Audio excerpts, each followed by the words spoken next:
I think in all the stories which are coming out about whether or not children were decapitated or shot, about the various stories about people hiding in their houses and in their safe rooms, about the attacks on Gaza and the debate about whether or not how much of an overreaction it is. I don't think there's any debate about whether it's an overreaction.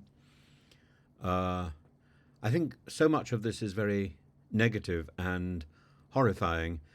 And instead, I think that there are stories coming out which are not making it into the British media at all. There's a story of Yanif Sarudi, who was a young man who lived in Ashdod, and he was working at the Supernova Festival. And he was there when the Hamas terrorists attacked on Saturday, October the 7th. And we're told he grabbed a weapon from one of the Hamas terrorists. He started shooting back. He jumped in a vehicle. He had his girlfriend Sivan with him. He collected 8 other people, and he drove them towards a military base, which he hadn't realized was taken over by Hamas. He then continued driving. He was shot twice, and he ultimately died of his wounds. But all 9 people that he had collected in that vehicle survived, and they survived because of him. And that's extraordinary, an extraordinary story of heroism and of bravery and of determination. And there's also the story of Roy Levy, who was a soldier.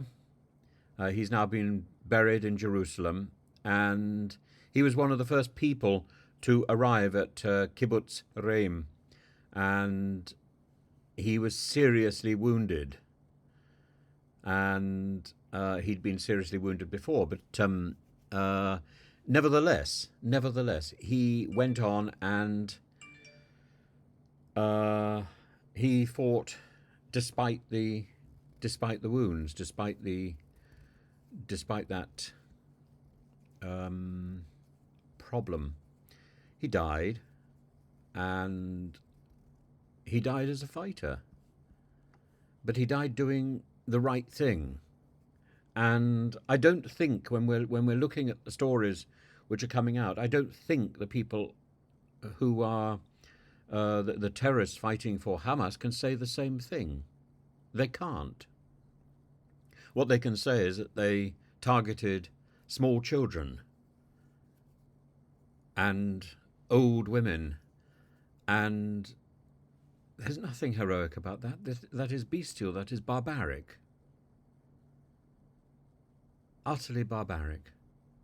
So I think it's important to tell these stories of heroism, to give names to the people who were brave and who were loving and who responded to a crisis. And I'm sure there are similar stories that can be told and must be told about the bravery and the goodness of people currently in Gaza who are faced by this huge barrage of revenge. And as I've said enough times, I think there must be other ways to deal with this. But the die is cast, and we must just sit back and watch and observe. But we must try and find the positives. Otherwise, we're consumed with this cycle of violence.